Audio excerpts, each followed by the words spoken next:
LDF വരും, തുടർ ഭരണം വരും, ഉറപ്പാണ്. ലോട്ടറി നല്ലൊരു പ്രതിപക്ഷം ഇല്ല. ആരോട് പറയും? ഒരു പ്രതിപക്ഷം നല്ലതുകൊണ്ട് ശരി, പ്രതിപക്ഷം വരുന്നു. LDF പ്രതിപക്ഷത്ത് വന്നാൽ നല്ലൊരു പ്രതിപക്ഷമാവില്ലേ? LDF അതേതായാലും എങ്കിലൊക്കെ ഭരിക്കട്ടെ, നമുക്ക് ഒന്നും പ്രശ്നമുള്ള കാര്യമല്ല. നമ്മൾ കൂലിപ്പണി ചെയ്യണം.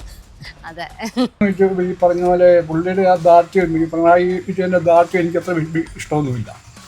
മണി വോട്ട് കൂടുതൽ പിടിക്കുന്നവര് ജയിക്കുക, അത് നല്ല ആൻസറാണ്. നിലവിൽ കഴിഞ്ഞ 5 വർഷവും കഴിഞ്ഞ വർഷവും ഭരിച്ചു, കുഴപ്പമില്ല. അദ്ദേഹത്തിന്റെ പ്രവർത്തനം നന്നായി. ഞാൻ മത്സ്യക്കാരനെ വെച്ച് പറയുന്നത് കാപ്പനൊരു ജയസാധ്യത ഉണ്ടെന്നാണ് അറിയുന്നത്. കുറെ ആര് പിടിക്കും പാല? ഇപ്രാവശ്യം ജോസ് കെ മാണി പിടിക്കും. എങ്ങനെയുണ്ട് മൊത്തത്തില്? നല്ല ട്രെൻഡല്ലേ? നല്ല ട്രെൻഡാണ് മൊത്തത്തിൽ. പിണറായി ഭരണവും കാര്യങ്ങളൊക്കെ തുടർ ഭരണം വരുമോ? തീർച്ചയായിട്ടും വരും. അപ്പോ ഇലക്ഷൻ ചൂട് കാര്യങ്ങളൊക്കെ ആയിട്ടുണ്ട് ഇവിടെ.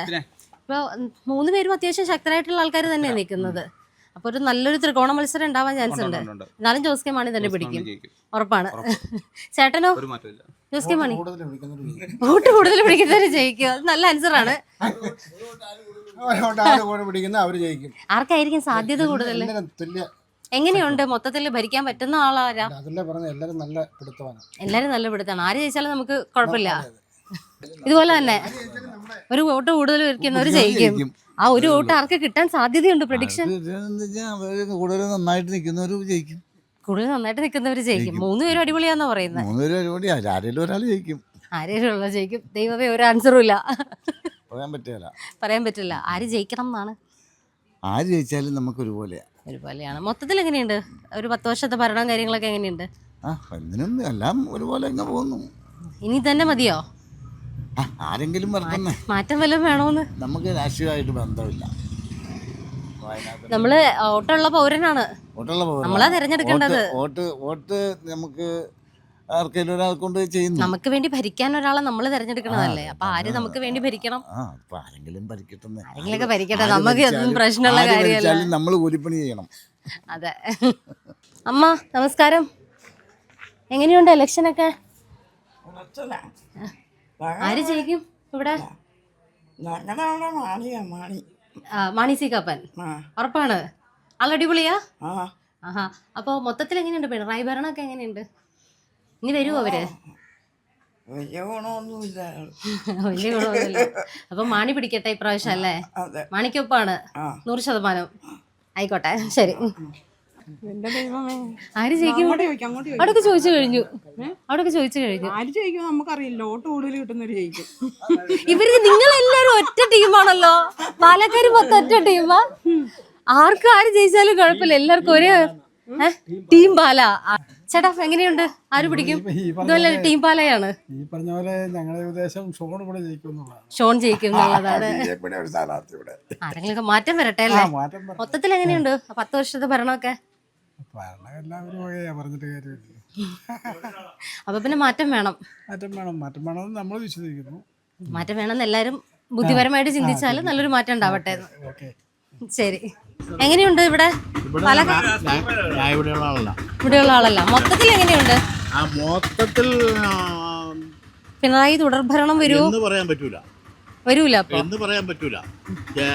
മതവിഭാഗക്കാര് 2 പേർ, ക്രിസ്ത്യൻ, ഹിന്ദു, മുസ്ലിം, ഓരോ വിഭാഗക്കാർ ഓരോരുത്തർ എങ്ങോട്ട് ചെയ്യുന്നു അതിനനുസരിച്ച് കൂടുതൽ ക്രിസ്ത്യൻ മുസ്ലിം വിഭാഗക്കാർ മനുഷ്യന്മാരല്ലേ വോട്ട് ചെയ്യണത്. അപ്പൊ മതത്തിലേക്ക് മാത്രം കുറച്ച് ആൾക്കാർ വേറെയും കുറച്ച് ആൾക്കാർ ഇപ്പോഴും നിൽക്കും. ഇപ്പോൾ രണ്ടും സംഘടനകളിലേക്ക് മാറിയിട്ട് പല ഈ യൂട്യൂബിലൊക്കെ കണ്ടിട്ടുള്ള മനസ്സിലാക്കിയിട്ടുള്ളവരായി അറിയുന്നത്. സമുദായ ഭിന്നിപ്പ് ഉണ്ടാവും. സമുദായ ഭിന്നിപ്പല്ല, ഓരോരുത്തരുടെ വിഭാഗത്തിലേക്ക് വോട്ട് ബാങ്ക് രാഷ്ട്രീയം കഴിഞ്ഞ ഇലക്ഷൻ ആയിരിക്കില്ല എന്നാണ് എന്റെ അഭിപ്രായം. ചേട്ടൻ ഏതാ നാട്? എവിടെയാ? ഞാൻ തൊടുപുഴയാണ്. തൊടുപുഴയില് ആര് ജയിക്കുന്നു പറയാൻ പറ്റില്ല. ഇതാണ് രണ്ട് വിഭാഗത്തിലും അങ്ങോട്ടും ഇങ്ങോട്ടും കുറെ സ്വാർത്ഥ താല്പര്യമുണ്ട്. അവര് എങ്ങനെ ചെയ്യുന്നു അത് ചെയ്യും.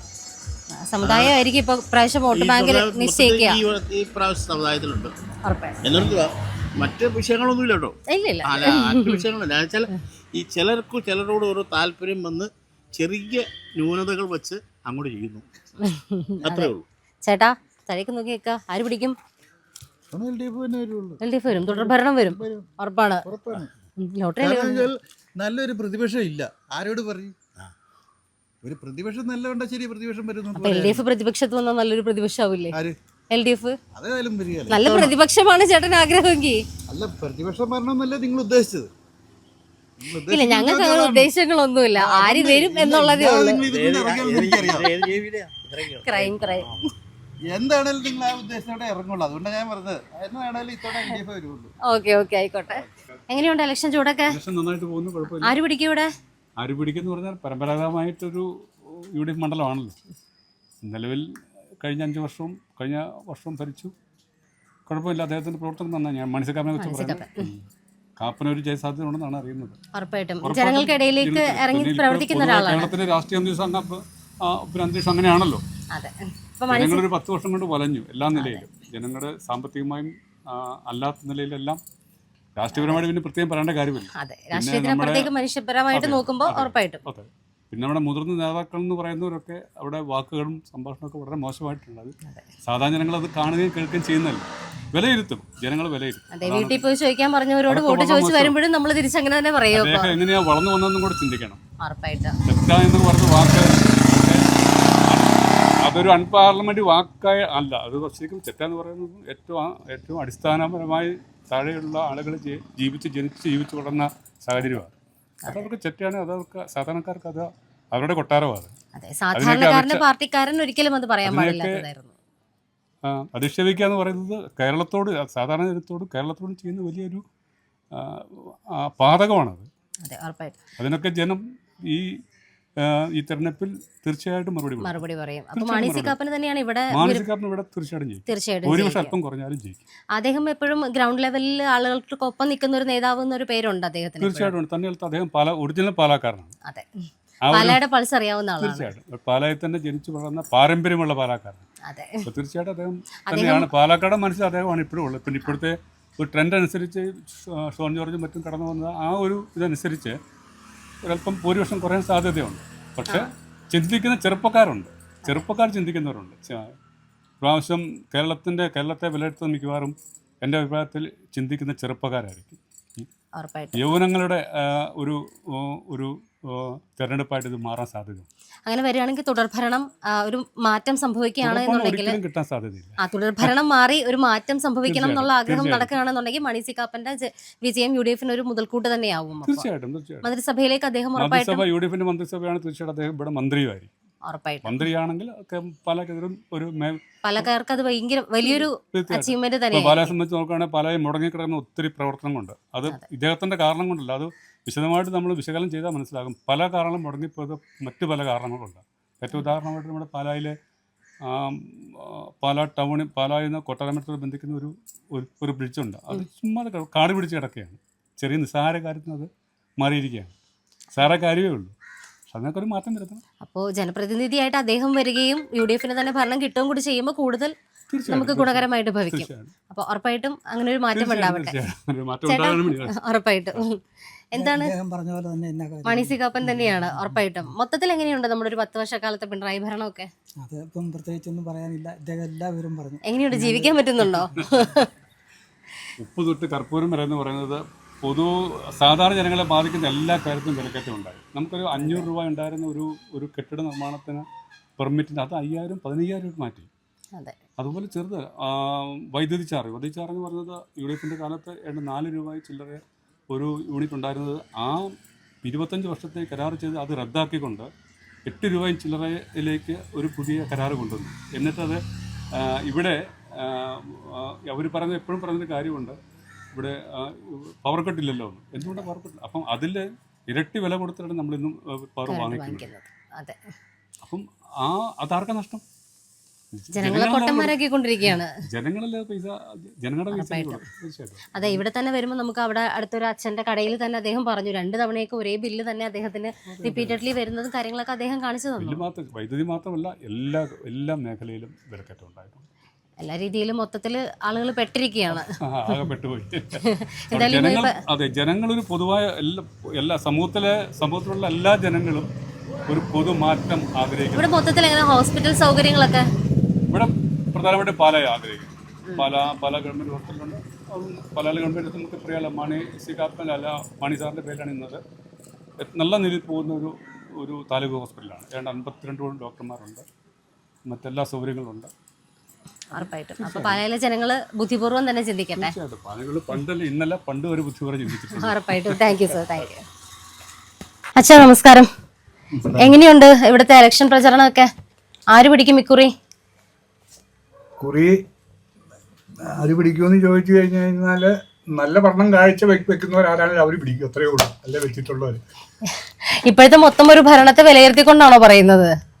മൊത്തം വിലയിരുത്തിക്കൊണ്ടാണോ എന്ന് ചോദിച്ചു കഴിഞ്ഞാൽ ഏറെക്കുറെ എൻ്റെ അഭിപ്രായത്തിൽ രാഷ്ട്രീയോ ജാതി സമുദായ ഭേദമന്യേ ഞാൻ പറയുന്നതെന്ന് വെച്ച് കഴിഞ്ഞാൽ ഒരു നല്ല ഭരണം കാഴ്ച വെക്കാമെന്ന് വെച്ചാൽ BJP കാഴ്ച വെച്ചാലും UDF LDF ആര് കാഴ്ച വെച്ചാലും ഞാനതിനെ സപ്പോർട്ട് ചെയ്യും. പക്ഷേ മോശമായിട്ട് ആര് കണ്ടാലും എന്നെ സംബന്ധിച്ച് എനിക്ക് പ്രതികരിക്കാൻ പറ്റുന്ന രീതിയിൽ ഞാൻ പ്രതികരിച്ചു. ഉറപ്പായിട്ടും ജനങ്ങൾ ഓരോരുത്തരും അതുപോലെ പ്രതികരിക്കണമല്ലോ. അതാണ് എൻ്റെ ശരി. അതിൻ്റെ അകത്ത് ഒരുപാട് ഒരു സാമ്പത്തിക വിദഗ്ധതയില്ലാത്ത സാമ്പത്തിക വിദഗ്ധന്മാരാന്ന് പറയുന്ന ആൾക്കാർ ഒരുപാട് പൊട്ട നിയമങ്ങൾ നമ്മുടെ ഈ രാജ്യത്തുണ്ടാക്കിയിട്ടുണ്ട്, അല്ലെ കേരളത്തിലുണ്ടാക്കിയിട്ടുണ്ട്. അതിനെ എല്ലാം പേടിച്ച് തള്ളിപ്പോകുന്ന ഒരുപാട് ആൾക്കാരുണ്ട്, അതിനെ അംഗീകരിക്കുന്ന ആൾക്കാർ. പക്ഷേ നമ്മുടെ ഹൃദയത്തിൽ സത്യം ഉണ്ടെന്നുണ്ടെങ്കിൽ ഒരുത്തനെയും പേടിക്കേണ്ട എൻ്റെ അഭിപ്രായം. അത് വെടിയുണ്ട വന്നു കഴിഞ്ഞാൽ അവനെ കാഞ്ചി വലിക്കാൻ അവന് ധൈര്യം വരികയില്ല. അതാണ് വിശ്വാസം എന്ന് പറഞ്ഞാൽ, അതായിരിക്കണം വിശ്വാസം. ഒരുത്തനെയും പേടിക്കണ്ട. നമ്മളെ കുറ്റമില്ലെങ്കിൽ നമ്മൾ ആരെയും പേടിക്കണ്ട. അതാണ് എൻ്റെ ഐഡിയ. പിണറായി വിജയൻ പറയണ പോലെ മടിയിൽ കനവില്ലാത്തവൻ വഴിയിൽ പേടിക്കണ്ടാന്ന്. അതാണ് കുറ്റമില്ലാത്ത രക്തത്തെ ഒറ്റ കൊടുക്കാനും പാടില്ല.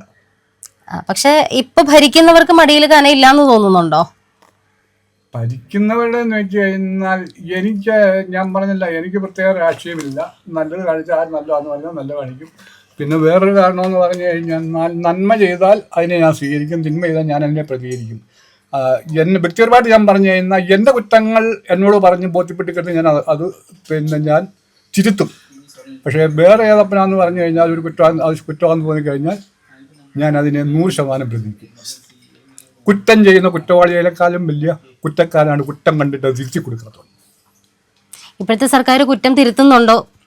ഇപ്പോഴത്തെ സർക്കാർ കുറ്റം തിരുത്തുന്നുണ്ടോ എന്ന് ചോദിച്ചു കഴിഞ്ഞാൽ, അതായത് അവരുടെ സ്വാർത്ഥ താല്പര്യത്തിനും നിലനിൽപ്പിനും വേണ്ടിയിട്ട് മാത്രം കുറേ കാര്യങ്ങൾ ചെയ്യുന്നുണ്ട്. പെൻഷൻ കൊടുക്കാമെന്ന് പറയുന്നു, അത് കഴിഞ്ഞ് ഓരോ കാര്യങ്ങൾ ഇപ്പം 2 മാസം പെൻഷൻ ഒരുമിച്ച് കൊടുക്കാമെന്ന് പറയുന്നു, അത് കഴിഞ്ഞ് വീണ്ടും അതില്ല എന്ന് പറയുന്നു. ഇങ്ങനെയൊക്കെയാണ് പറയുന്നത്. ഇപ്പം ഞാൻ അതിനെപ്പറ്റി എനിക്ക് പ്രത്യേകിച്ചൊന്നും പറയാനില്ല. അവർ ഉപ്പിനൊന്നും വെള്ളം കുടിക്കും. ഉറപ്പായിട്ടും. എന്തായാലും ഒരു തുടർഭരണം വരുമെന്ന് തോന്നുന്നുണ്ടോ? ഇപ്പൊ 10 വർഷം അടുപ്പിച്ച് ഞാനത് പറഞ്ഞപ്പോൾ ഞാൻ പറഞ്ഞായിരുന്നു അതിന്റെ കാരണം.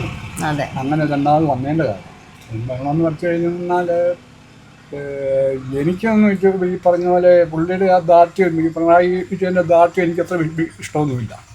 കാരണം എന്ന് പറഞ്ഞു കഴിഞ്ഞാൽ പുള്ളിക്ക് മേലെ ആളില്ല, അല്ലേ കൊള്ളാവുന്ന കുറച്ച് ഭരണകർത്താക്കളെ പാർട്ടിയിൽ തന്നെ ഉള്ളാവുന്ന കുറേ ആൾക്കാരെ മാറ്റി നിർത്തിയിട്ട് പുള്ളി പറയുന്നത് മാത്രം അംഗീകരിച്ചു കൊണ്ടിരിക്കുന്ന കുറേ ആൾക്കാരെ കയറ്റി മന്ത്രിമാരാക്കി അതിനെ പുള്ളിയോട് ചോദ്യം ചെയ്യുന്നതിനെ പുറത്താക്കുന്നു. അവർക്ക് പ്രായമായി അങ്ങനെ എങ്ങനെയാന്നൊക്കെ പറഞ്ഞു. അതൊക്കെ എന്ന് പറഞ്ഞാൽ ഒരിക്കലും നീതീകരിക്കാൻ പറ്റുന്ന കാര്യം വ്യക്തിപരമായിട്ട് പറഞ്ഞു കഴിഞ്ഞാൽ. അതായത് എപ്പോഴാണേലും ആ തിരുത്തലുകൾക്ക് നമ്മളെപ്പോഴും വിധേയരായിരിക്കണം ആൾക്കാർ. അതാണ് വേണ്ടത്. കുറ്റങ്ങളും തെറ്റുകളും ഇല്ലാത്തവരാരും ഇല്ല. പക്ഷേ ആ തെറ്റ് വന്നു കഴിഞ്ഞാൽ ഇങ്ങനെയാണെന്ന് പറഞ്ഞു കഴിഞ്ഞെന്നാൽ ആ തെറ്റിനെ തിരുത്തി മുന്നോട്ട് പോകുന്നു. അതിനെ ന്യായീകരിച്ചുകൊണ്ട് അതിൻ്റെ ഇരട്ടി തെറ്റ് ചെയ്തല്ല പോകുന്നു. അതായത് ഇപ്പൊ പോയിക്കൊണ്ടിരിക്കുന്നത് ന്യായീകരണങ്ങൾ മാത്രമാണ് നടക്കുന്നത്, തെറ്റുതിരുത്തൽ നടക്കുന്നില്ല എന്നാണ് പറയുന്നത്. നടക്കുന്നില്ല. ഉറപ്പായിട്ടും. താങ്ക് യു അച്ഛാ.